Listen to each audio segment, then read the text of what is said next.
আমরা সবাই জান্নাতের আশা করি তো? বলুন না, কথা আমার সঙ্গে।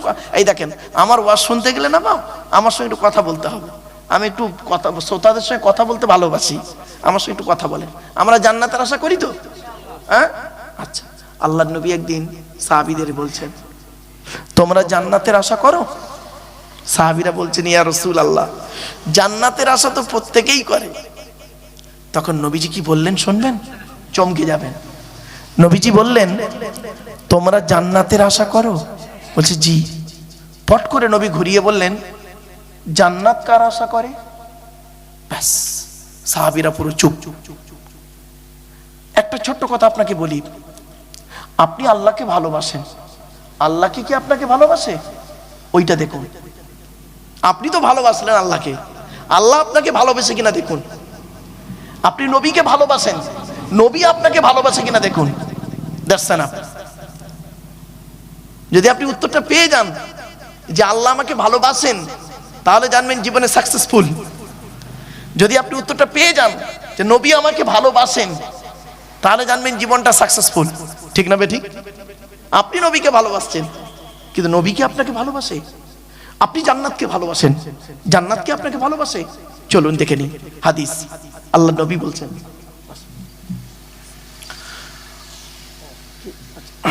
আল্লাহ নবী বলছেন, হাদিসটা শুনুন। আল্লাহ নবী, তখন সাহাবীরা পুরো চুপ, প্রত্যেকটা সাহাবী একদম চুপ। জান্নাত আবার আশা করে নাকি? ব্যাস, রাসূলুল্লাহ হাদিসটা বর্ণনা করছেন, শুনুন। ইন্নাল জান্নাতা তাশতাকু ইলা খামসাতি নাফার। জান্নাত 5 শ্রেণীর মানুষের জন্য আশা করে। কয় শ্রেণীর? চলুন দেখি 5 শ্রেণীর মধ্যে আমরা আছি কি একবার দেখে নিই। চলুন। 1 নাম্বার, নবীজি বললেন, তালি আল কোরআন, প্রতিদিন কোরআন তেলাওয়াতকারী আমলকারীর জন্য জান্নাত আশা করে। এজন্য বাপেরা, আল্লাহ রাসূল বলেছেন, খায়রুকুম মান তাআল্লামাল কুরআন ওয়া আল্লামাহু, তোমাদের মধ্যে উত্তম ব্যক্তি ওই লোকটা যে নিজে কোরআন শিক্ষা করেছে, অপরকে কোরআন শিক্ষা দিয়েছে। আপনাদেরকে আমি অনুরোধ করে বলি গো বাপ, রাতের বেলা ঘুমানোর আগে ওযু করে ঘুমাবেন, আর অন্তত কোরআনের কিছু আয়াত পড়ে ঘুমাবেন, কিছু আয়াত পড়ে ঘুমাবেন। আসছে আলোচনা, আসছে একটা একটা করে। 1 নাম্বার হলো তালি আল কোরআন। 2 নাম্বার খুব ইম্পর্টেন্ট, নবী বললেন, ওয়া হাফিজিল লিসান, এই জবানকে হেফাজতকারী মানুষের জন্য জান্নাত আশা করে। মারাত্মক হাদিস এটা। আল্লাহর নবী এই হাদিসের আবার ব্যাখ্যা আবার হাদিস দিয়ে হয়, কোরআনের ব্যাখ্যা কোরআন দিয়ে হয়, কোরআনের ব্যাখ্যা হাদিস দিয়ে হয়। মানে কোরআনের তাফসীর কোরআন দিয়ে হয়, কোরআনের তাফসীর হাদিস দিয়ে হয়। আবার কোরআনের তাফসীর যদি কেউ মন গড়া করে, মন গড়া যদি কেউ তাফসীর করে, আল্লাহ রাসূল বলেছেন, মান ফাসসারাল কুরআনা বিরাইহি ফালিয়াতাবাওয়াহু মাকআদাহু মিনান নার। আল্লাহ নবী বলেন, কোরআনের তাফসীর যে নিজের মন গড়া করবে, তার ঠিকানা হবে জাহান্নাম। মারাত্মক কঠিন। কোরআনের তাফসীরের আলোচনা শোনা খুব ভাগ্যের ব্যাপার। আর কোরআনের তাফসীর যিনি করবেন, তার কমসে কম 25 রকমের জ্ঞান থাকতে হবে গো বাপ। কত কত? 25 রকমের জ্ঞান। একটু বলে নি, শুনে নেন। 25 রকম কি কি? ইলমুস সরফ, ইলমুন নাহু, ইলমুল বায়ান, ইলমুল বাদি, ইলমুল ইমলা, ইলমুল ইশতিকাক, সাথে সাথে কি উসুল, উসুলের সমস্ত দিক, আম, খাস, মুতলাক, মুকাইয়াদ, সারি, কেনায়া, হাকিকি, মাজাজি, ইবারাতুন নাস, ইশারাতুন নাস, দালালাতুন নাস, ইক্তেজাউন নাস। এরপরে আসছি, তারিখ জানতে হবে, শানে নুজুল জানতে হবে, আসমা ও রিজাল জানতে হবে, সাথে সাথে জানতে হবে এই আয়াতের পিছনে যে হাদিসটা আছে, সেই হাদিসটা সহি, জয়ীফ, মৌজু, মকতু, খবরে মুতাওয়াতির, খবরে মশহুর, খবরে ওয়াহিদ। শুধু তাই নয়, এই আয়াতটার প্রেক্ষাপট জানতে হবে, কোন ঘটনাকে কেন্দ্র করে এই আয়াতটা নাজিল হয়েছে, এটাও জানতে হবে। আবার বলা হয়েছে, যিনি কোরআনের তাফসীর করবেন তাকে খাঁটি মুমিন হতে হবে। আর কোরআনের তাফসীর কোরআন দিয়ে হবে, কোরআনের তাফসীর হাদিস দিয়ে হবে। কোরআনের তাফসীর যদি কেউ মন গড়া করে, তার ঠিকানা হবে জাহান্নাম।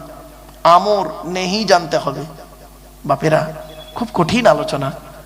এই জন্য আপনাদের কাছে আমি অনুরোধ করছি বাপ, আজকের জুমার রাত, ইবাদতের রাত, এই রাতে একটা সূরার অন্তত তাফসীর আলোচনা আমরা হবে আমাদের এখানে। আপনারা শুনবেন কি ইনশাআল্লাহ? সময় আছে বাপ? চলেন। এবার আসছি ওয়াহাফিজিল লিসান। রাসূল বললেন জবানকে হেফাজতকারী মানুষের জন্য জান্নাত আশা করে। বাপেরা, হারাম খাবার খাওয়া থেকে জিভটাকে ঠিক করুন, বাজে ভাষা বলা থেকে জিভটাকে ঠিক করুন, পরনিন্দা পরচর্চা করা থেকে জিভটাকে ঠিক করুন। এই হাদিসের ব্যাখ্যায় আবার একটা হাদিস এসেছে, দেখুন বুখারীর হাদিস। আল্লাহ নবী একদিন সাহাবীদেরকে বলছেন, তোমরা আমাকে দুটো জিনিসের গ্যারান্টি দেবে? হঠাৎ রাসূলুল্লাহ সাহাবীদের বলছেন, তোমরা আমাকে দুটো জিনিসের গ্যারান্টি দেবে? তো পেছন থেকে একজন সাহাবী বলছেন, ইয়া রাসূলুল্লাহ, আমরা যদি আপনাকে দুটো জিনিসের গ্যারান্টি দিই, আপনি আমাদের কিছুর গ্যারান্টি দেবেন? নবীজি বললেন, হ্যাঁ, তোমরা যদি আমাকে দুটো জিনিসের গ্যারান্টি দাও, আমি তোমাদের জান্নাতের গ্যারান্টি দিয়ে দেবো। সাহাবীরা বললেন, বলুন। জীবনে তো অনেক গ্যারান্টি দিয়েছি, আর দুটো গ্যারান্টি চান তো? বলুন, কি বলুন? রাসূল বললেন, এক নাম্বার হলো দুই ঠোঁটের মাঝখানে এই জিভের গ্যারান্টি দাও। হারাম খাবার খাওয়া থেকে জিভটাকে ঠিক করো, বাজে ভাষা বলা থেকে জিভটাকে ঠিক করো, পরনিন্দা পরচর্চা করা থেকে জিভটাকে ঠিক করো। এক নাম্বার। আর দু নাম্বারটা কি, খুব important, it is very very important. দুই রানের বীজখানে মানে লজ্জাস্থানের গ্যারান্টি দাও। এই দুই ঠোঁটের মাঝখানে, দুই রানের বীজখানে, এই দুটো জিনিসের গ্যারান্টি তোমরা আমাকে দাও, আমি তোমাদের জান্নাতের গ্যারান্টি দিয়ে দেবো। বাড়িতে গিয়ে দেখবেন, হয় ভদ্রলোকের নিচে খারাপ, নয় ভদ্রলোকের উপর খারাপ। কি ভাবলেন? এই জন্য মুহাম্মদ সাল্লাল্লাহু আলাইহি ওয়াসাল্লাম বলেছিলেন, the messenger of Allah peace be upon him said, the best among are you those with good manner. নবী বলেন, তোমাদের মধ্যে উত্তম ব্যক্তি ওই লোকটা যার ক্যারেক্টার, চরিত্র ভালো, ওই লোকটাই হলো উত্তম ব্যক্তি। একজন উকিল, ব্যারিস্টার, মাস্টার, ডাক্তার, মোল্লা, মুরি সাহেব, পীর সাহেব, দরবেশ সাহেব, আমির সাহেব, মুফতি সাহেবের যদি চরিত্র খারাপ হয়, আর একজন টোটোওয়ালার চরিত্র যদি ভালো হয়, বাপ, ওই টোটোওয়ালাটাই হলো আল্লাহর কাছে প্রিয় ব্যক্তি। Many loss is something loss, health loss is nothing loss, but character loss is everything loss. মানুষের যদি টাকা চলে যায়, ইনকাম করলে টাকাটা আবার ফিরে আসবে। মানুষের যদি শরীর চলে যায়, ভালো মন্দ খেলে শরীরটাও ফিরে আসবে। কিন্তু বন্ধু, মানুষের যদি চরিত্র চলে যায়, চরিত্র কিন্তু আর ফিরে আসবে না। তাই নবী বলেছিলেন, দুই ঠোঁটের মাঝখানে, দুই রানের বীজখানে, এই দুটো জিনিসের গ্যারান্টি দাও। তো এই জন্য নবী বললেন, ওয়াহাফিজিল লিসান, এই জবানের গ্যারান্টি দাও, জান্নাত আশা করে। কিছু বুঝতে পারছেন? এবার তিন নাম্বার জান্নাত আশা করে কার জন্য দেখি। রাসূল বললেন, ওয়ামুত ইমিলি জি আন, ক্ষুধার্তকে খাদ্য দানকারী মানুষের জন্য জান্নাত আশা করে। আপনার বাপ মারা গেছে, মা মারা গেছে, বাপ মার নামে দুটো ফকির খাওয়াতে পারেন না? বড্ড কষ্ট হয়। এখন প্রশ্ন করতে পারেন, হুজুর আপনি তো লেকচার দিচ্ছেন, আপনি করেন? হ্যাঁ বাবা, আমি করি।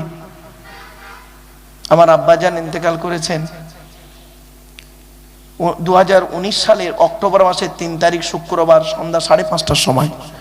আমার আম্মাজান ইন্তেকাল করেছেন 2023 সালে জুন মাসের 28 তারিখ বগুড়া ঈদের দিন বৃহস্পতিবার বেলা 11:30টার সময়। তো এই জন্য বৃহস্পতিবার আমি আব্বা মার নামে দুটো চারটে ফকির খাওয়াই। যদি বললেন হুজুর বললেন, হ্যাঁ বাবা বললাম। কেন জানেন? যাতে করে আপনার মনে এই আশাটা জাগে যে উনি যদি ওনার বাম্মার জন্য 4টে ফকির খাওয়াতে পারেন, আমি কেন আমার বাম্মা মারা গেছে তাদের জন্য একটা করে ফকির খাওয়াতে পারবো না? বাপেরা খাওয়াবেন। অমতি মিলি জি আন, ক্ষুধার্তকে খাদ্য দানকারী মানুষের জন্য জান্নাত আশা করে। বাড়ি থেকে ভাববেন, অনুরোধ করে যাচ্ছি, আপনি গরিবকে খাওয়াবেন। এই প্রসঙ্গ যখন এলো, একটা হাদিস বলে দিই, শুনে নিন। পৃথিবীতে একজন নবী ছিলেন যিনি বিনা মেহমানে খেতেন না, একা একা কোনোদিন খায়নি। নবীটার নাম শুনবেন, শুনে নিন। হযরতে ইব্রাহিম খলিলুল্লাহ। 26 নম্বর পারার 20 নম্বর পৃষ্ঠার 12 নম্বর লাইন, সূরার নাম সূরা জারিয়াতের মধ্যে বলা হয়েছে। মারাত্মক আলোচনা, বাপ একটু ধৈর্যের পরিচয় দিন। চলুন এবার আসছি 4 নাম্বার, জান্নাত কার আশা করে? অমুকসিল উরিয়ান, বস্ত্রহীনকে বস্ত্র দানকারী মানুষের জন্য জান্নাত আশা করে। জোরে বলুন সুবহানাল্লাহ। বাবা, আপনার পরনের পুরাতন কাপড়টা ফেলে না দিয়ে যদি পরার যোগ্য হয়, পরিষ্কার করে তাকে গরিবকে পরতে দেবেন। আর নতুন কাপড় যদি দিতে পারেন, অতি উত্তম। এজন্য মানুষকে কষ্ট না দিয়ে তাকে চেষ্টা করবেন তার দোয়া নেওয়ার জন্য। চলুন 4 নাম্বার হলো। 5 নাম্বার হলো, যে জন্যই আমি এতক্ষণ ঘুরিয়ে ঘুরিয়ে আনলাম, ওয়ামান সাল্লা আলা হাবিবির রহমান, নবী বললেন যে ব্যক্তি নবীর উপরে বেশি বেশি করে দরুদ পাঠ করে ওই লোকটার জন্য জান্নাত আশা করে। তাহলে আমি একবার দরুদ শরীফ পড়িয়েছি, কোরআনের আয়াত দিয়েছি, হাদিসও দিলাম, এবার আসছে এগুলো লাভের হাদিস দিলাম, তাই তো নাকি? লাভ। এবার লসের একটা হাদিস দিই। লস হবে কি? দরুদ শরীফ না পড়লে কি ক্ষতি? চলুন। আল্লাহর নবী একদিন মসজিদে ঢুকলেন, সাহাবীরা আছেন, প্রথম মেম্বার উঠে বললেন আমিন। সাহাবীরা সব চুপ, আমিন। দ্বিতীয় মেম্বার উঠে বললেন আমিন। তৃতীয় মেম্বার উঠে বললেন আমিন। আমিন মানে আল্লাহ তুমি কবুল করো। সাহাবীরা তো অবাক, হে নবী আপনি কারোর সঙ্গে কোনো কথাবার্তা না বলে মেম্বার উঠে, প্রথম মেম্বার উঠে বললেন আমিন, দ্বিতীয় মেম্বার উঠে বললেন আমিন, তৃতীয় মেম্বার উঠে বললেন আমিন, ব্যাপারটা কি একটু খুলে বলুন। নবীজি বললেন শোনো, এই মাত্র জিবরাইল ফেরেশতা এসে আমাকে সংবাদ দিল, ওই লোকটার প্রতি আল্লাহর গজব, ওই লোকটার প্রতি আল্লাহর গজব, যে লোকটা পবিত্র রমজান মাস পেল, সুস্থ শরীর নিয়ে রোজা না রেখে কবরে গেল, ওই লোকটার প্রতি আল্লাহর গজব। আমি জিবরাইল আমাকে বলল, আর আমি বললাম আল্লাহ তুমি কবুল করো। এই জন্য খবরদার, রমজান মাস আসছে বাপ, রোজা ছাড়বেন না। সুস্থ শরীর নিয়ে রোজা যদি ছেড়ে দেন কঠিন পাপ হবে। চলুন, যদি অসুস্থ থাকেন তার কারণ আলাদা, কোরআনের আলোচনা আসছে, রোজা সম্পর্কে ব্যাপক আলোচনা আছে সূরা বাকারা। চলো, 2 নাম্বার লোকটার জন্য আমিন কি বললেন? দ্বিতীয় মেম্বার বললেন, নবী বললেন ওই লোকটার প্রতি আল্লাহর গজব, যে লোকটা পৃথিবীতে বৃদ্ধ পিতামাতা পেল, আমার ভাষা বুঝতে পারছেন আপনারা? বুড়ো বুড়ি বাম্মা পেল, বৃদ্ধ পিতামাতা পেল, আর পিতামাতার সেবা না করে কবরে গেল, ওই লোকটার প্রতি আল্লাহর গজব। এজন্য খবরদার, বুড়ো বুড়ি বাম্মাকে কাঁদাবেন না। এই কোরআনে আছে, বাম্মা আল্লাহর নবীর পরই স্থান হলো বাপ আর মায়ের, আর বাপ আর মায়ের সেবা করার কথা কোরআনে আছে 16 জায়গায়। কত কত কত 16 জায়গায় আল্লাহ বলেছেন বাম্মার সেবা করতে। শুনে নিন, এই কোরআনে আছে 250 রকমের হারাম। কত কত কত কটা হারাম জানেন? সুদ খাওয়া, মদ খাওয়া, ঘুষ খাওয়া, বিয়ের পণ্য, নারী নির্যাতন করা, জমির আল চুরি করা, হুকমের কারেন্ট নেওয়া। আর জানে না, শেষ।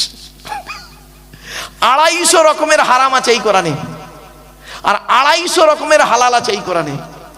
500 আয়াত হলো হারাম আর হালালের।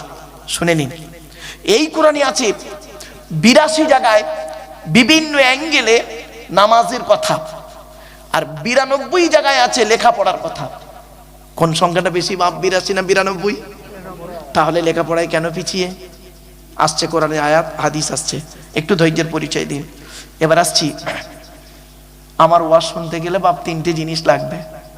একটু বোঝার ক্ষমতা থাকতে হবে, একটু সময় দিতে হবে, আর একটু ধৈর্য থাকতে হবে। এই কোরআনে আছে সবর শব্দটা, ধৈর্য শব্দটা কত জায়গায় আছে জানেন? 104 জায়গায়। কত কত 104 রকমের ধৈর্য। আপনি কি ধৈর্য ধারণ করেছেন? সন্ধ্যে 6টায় বসেছে কি 8টা, কটাতে শুরু? তরিকুল ভাই শুরু করেছেন 7:30, 7:30টায় বসেছেন, এখন বাজে ধরুন 10টা। এই 3 ঘন্টা বসেছেন, তাই আপনার কষ্ট হয়ে যাচ্ছে। আর SIR এর ফর্ম ফিল আপ করতে গেলে আইন দিয়েছেন কখন? সকাল 6টায় দিয়েছেন, বেলা 12টার পরেও তবু হয় না, দাঁড়িয়ে দাঁড়িয়ে, এখানে তবু আরামে বসে আছেন।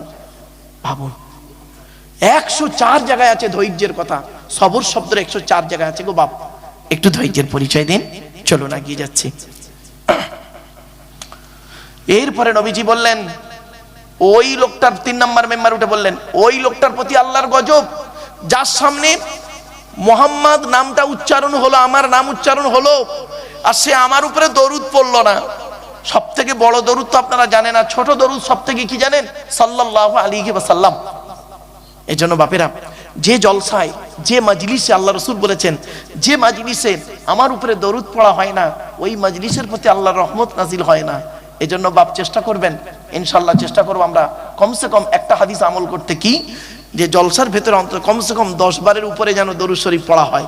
আলোচনা করতে করতে দরুদ শরীফ পড়াবো। আরেকটা কথা আপনাদের বলে দিচ্ছি বাপ, যখন কোনো বক্তা, মাওলানা সাহেব দরুদ শরীফ একটু বেশি পড়াবেন, 2-4 বার 5 বার পড়াবেন। খবরদার এ কথা বলবেন না যে দরুদ শরীফ পড়িয়ে টাইম লস করছে, খবরদার নয়, খবরদার নয়, কঠিন গোনায় পড়ে যাবেন আপনি। আপনার আল্লাহ আপনার এলেম কোন দিক থেকে নিয়ে নেবে আপনি ভাবতে পারবেন না। আমরা জানি না তাই উল্টো পাল্টা বলি, খবরদার নয় বাপ। আমি বারে বারে বলি সব জায়গাতে, মাইকের সামনে এসে কিছু বলে দেবার নাম বক্তা নয় বাপ। 3টে জিনিস কোনোদিন ব্যাকে আসে না। কটা 3টে জিনিস কি কি? 1 নাম্বার, ধনুক থেকে তীরটা বের হয়ে গেলে ওই তীরটা আর কোনোদিন ব্যাকে আসে না, ঠিক না বেঠিক? 2 নাম্বার, দেহ থেকে আত্মাটা বের হয়ে গেলে ওটা আর পৃথিবীতে রিটার্ন দেওয়া হয় না। 3 নাম্বার, জবান থেকে কথা বের হয়ে গেলে ওটা আর পৃথিবীতে রিটার্ন দেওয়া আসে না। খুব সাবধান। 1 ঘন্টা ওয়াজ করতে গেলে বাপ শুনে নিন, 1 ঘন্টা লেকচার দিতে গেলে 3 ঘন্টা স্টাডি করতে হবে, পড়াশোনা করতে হবে। 1 ঘন্টা ওয়াজ করতে গেলে গো বাপ 3 ঘন্টা পড়াশোনা করতে হবে, স্টাডি করতে হবে। এত সহজ ভাবলেন? জলসাটাকে এত ক্যাজুয়াল নিলেন না, এত সহজ জিনিস নয় গো বাপ। চলেন একটা একটা করে আলোচনা করি। চলো, আজকে আমাদের দরুদ শরীফ তো আমরা পড়লাম, নেগেটিভ পজিটিভ দুটো দিক শিখলাম, লাভ এবং না পড়লে ক্ষতিটা কি। দীন ও মিলা ঈমান ও মিলা, পড়নে কে লিয়ে কুরআন ও মিলা। ভাষাটা বুঝতে পারলেন? দীন ও মিলা ঈমান ও মিলা। দিন মানে ধর্ম ইসলাম মিলেছে, আর কোরআনও মিলেছে। পড়নে কে লিয়ে कुरान मिला, जो कुछ देने का था सब कुछ दिलवा दिया कमली वाले ने। कलेमाई तय्यबा ला इलाहा इल्लल्लाह, ला इलाहा इल्लल्लाह, ला इलाहा इल्लल्लाहु मुहम्मदुर রাসূলুল্লাহ সাল্লাল্লাহু আলাইহি সাল্লাম। আচ্ছা বাপেরা, আমি এই কলেমাটা পড়লাম এই বাচ্চাদের মতো করে না? বলুন একটু কথা বলুন, বাচ্চাদের মতো করে বললাম না? লা ইলাহা ইল্লাল্লাহ। কেন পড়লাম জানেন? শুনে নিন। এই কালেমার মধ্যে একটা ভুল বলি আমরা। কি ভুলটা শুনুন। আপনাদের এখানে হুজুর ওই কলমা খানি ছোলা খতম হয়? হ্যাঁ, ছোলা খতম আগে হতো, মনে আছে আপনাদের? হ্যাঁ, এই দেখেন লোকটাকে ডেকেছেন ছোলা খতম পড়তে, ও এদিকে ছোলা ফেলে যাচ্ছে, আর বেখেয়ালে, বেচারা ইচ্ছা করে নয়, বেখেয়ালে পাশের লোকটার সঙ্গে গল্পও করছে। তুই ভালো আছিস? এসআইআর তো নাম হয়েছে নাকি? হিয়ারিং এ ডেকেছে, কবে যাবি? এদিকে কিন্তু অলরেডি পড়ে যাচ্ছে। যখন অনেকটা ছোলা জমা হয়ে যায় লোকটা তখন কি করে দেখবেন? তাড়াহুড়ো করে কি করে, ফর্মালিটি মেনটেন করতে গিয়ে লা ইলাহা ইল্লাল্লাহর জায়গায় তাড়াহুড়ো করে কি বলে শুনবেন? একদম বাস্তবটা বলছি। কি বলে?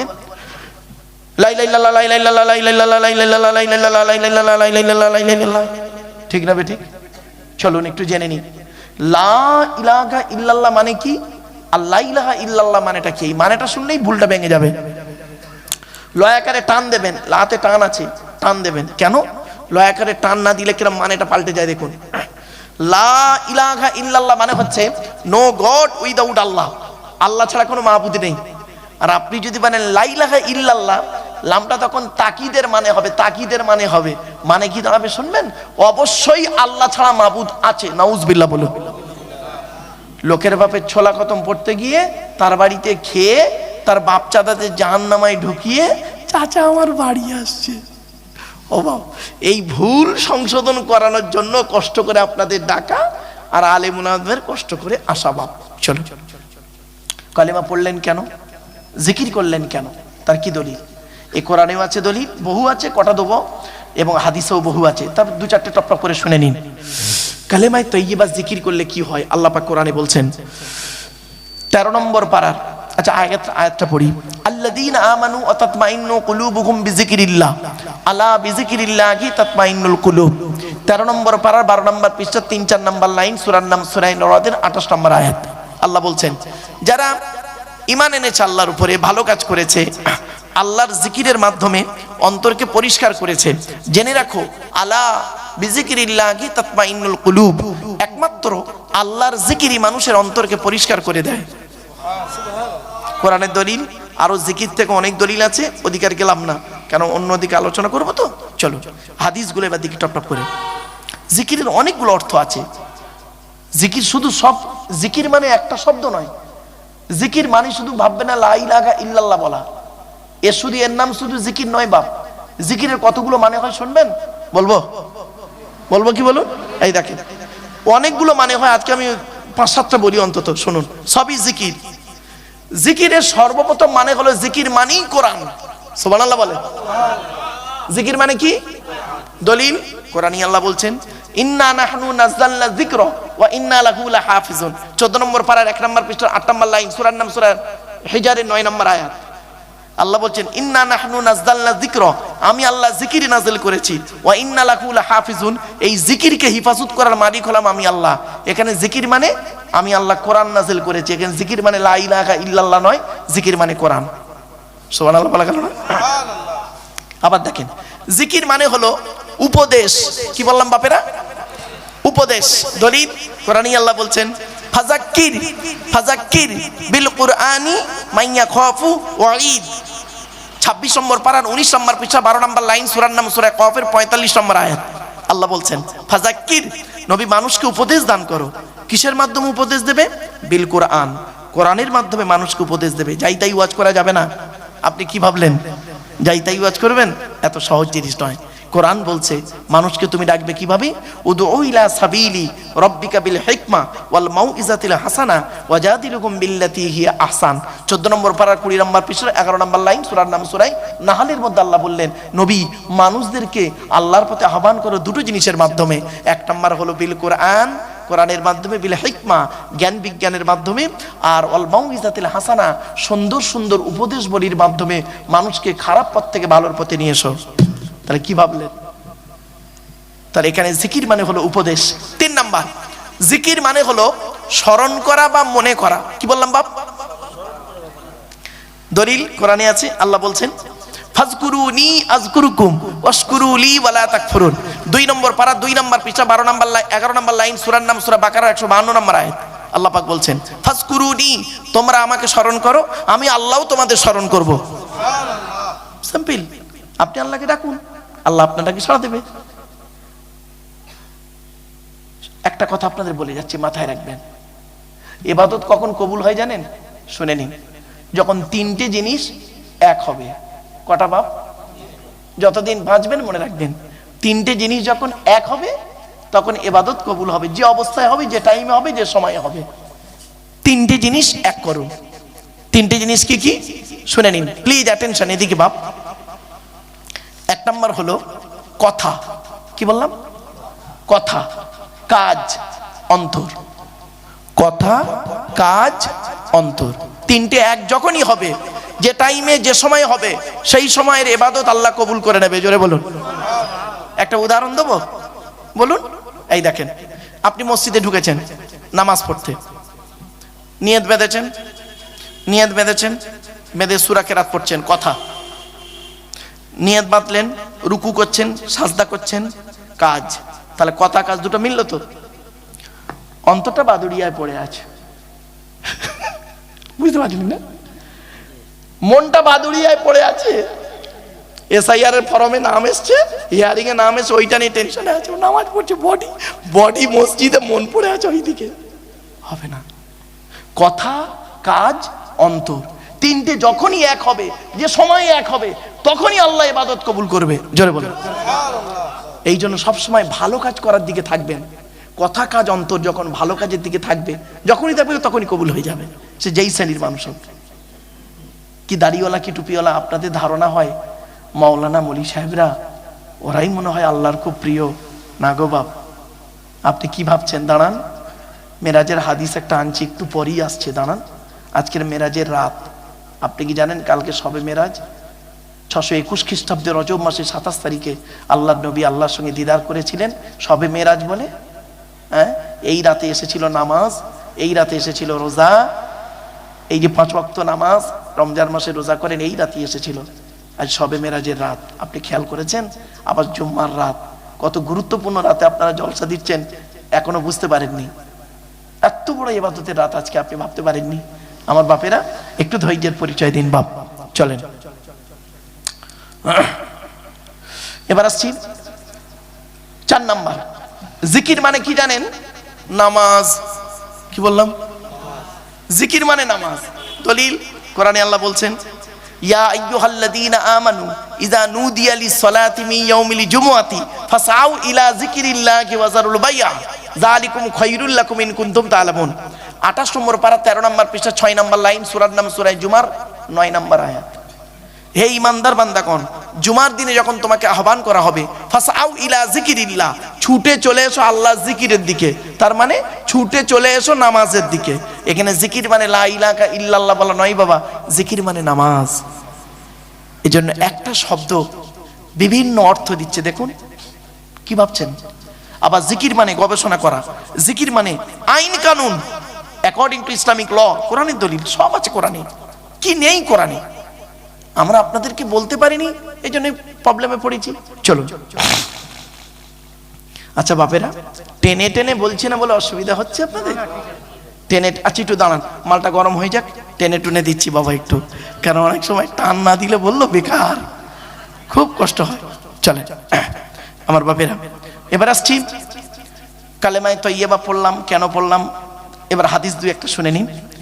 আল্লাহ রাসূল বলছেন, বুখারীর হাদিস, মাসালুল লাযী ইয়াযকুরু রাব্বাহু ওয়াল্লাযী লা ইয়াযকুরু রাব্বাহু মাসালুল হায়্যি ওয়াল মাইয়িত। আল্লাহ নবী বলছেন, যে ব্যক্তি আল্লাহর জিকির করলো না আর যে ব্যক্তি আল্লাহর জিকির করলো, দুটো ব্যক্তি কোনোদিন এক হতে পারে না। যে ব্যক্তি আল্লাহর জিকির করলো না ও হলো মৃত ব্যক্তি, আর যে ব্যক্তি আল্লাহর জিকির করলো ও হলো জীবিত ব্যক্তি। শুনে নিন, কোরআনিন আয়াত পড়লে শুনলে নাকি, হাদিস পাক পড়লে শুনলে নাকি, কিছু বুঝতে পারছেন?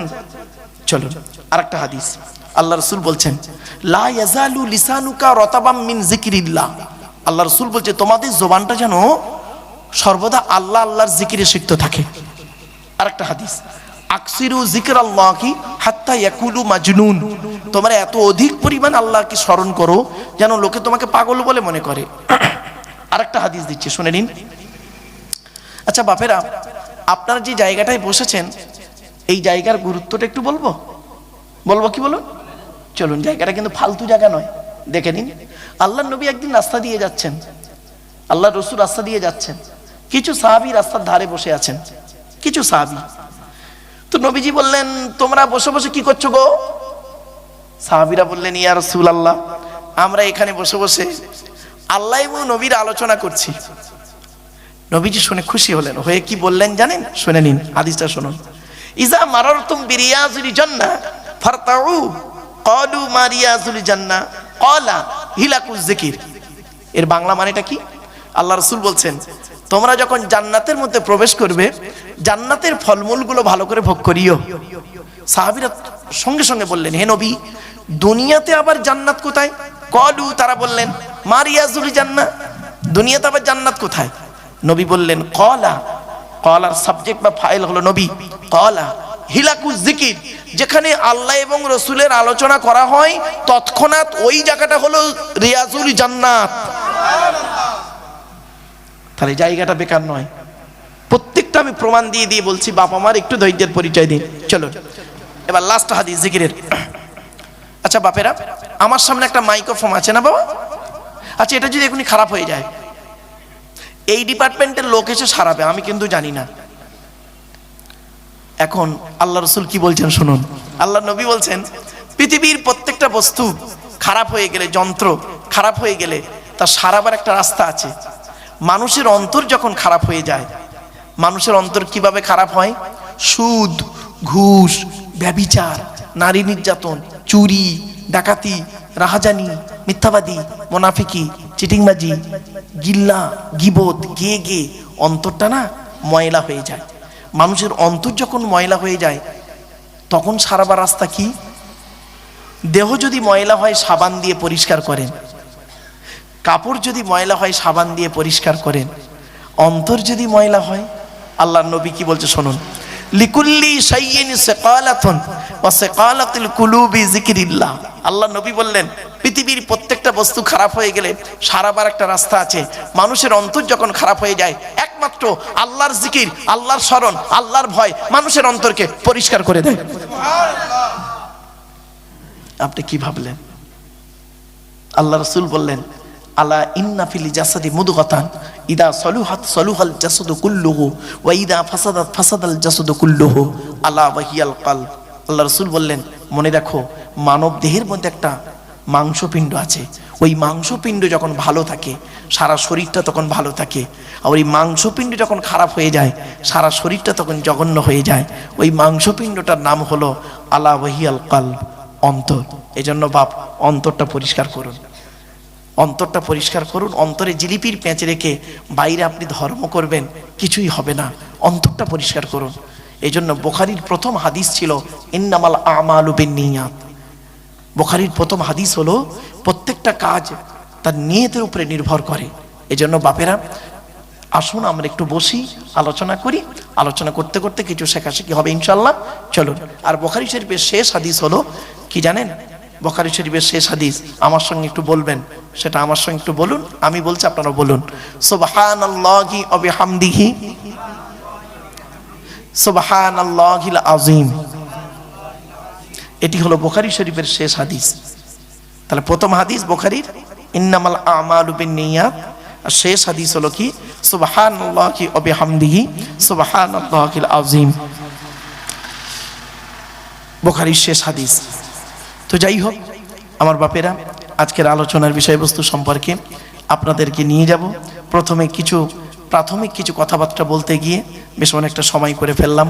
চলুন একবার উচ্চ আওয়াজে আন্তরিকতা নিয়ে দরুদ শরীফ আল্লাহুম্মা সাল্লি আলা। ঠান্ডা লাগছে?